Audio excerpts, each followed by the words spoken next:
tôi một cái sâu đáy phi liệp tôi một cái đáy phi liệp với tôi một cái đáy lùng ao màu rá ở đây tôi một cái đáy phi liệp chân ta tôi cái đáy phi liệp ta sâu phải mấy vì copy lùng ao màu rá dạng mấy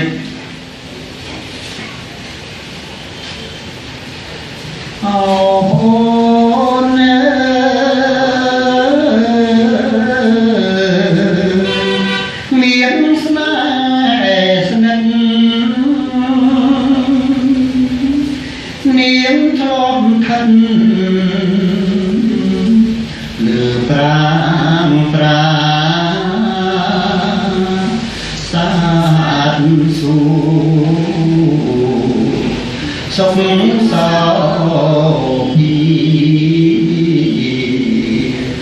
ông có tiếng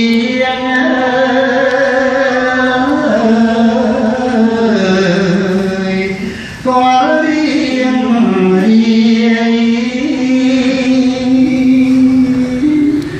miền bóng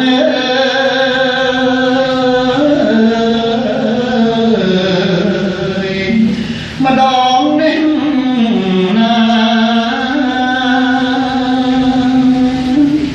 chẳng liên tình ông bài miền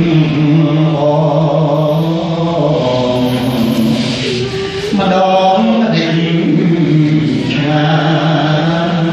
ngày đều đi đây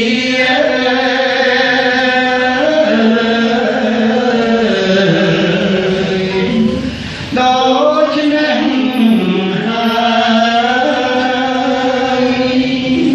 hai hôm nay mùi mùi sợi trăng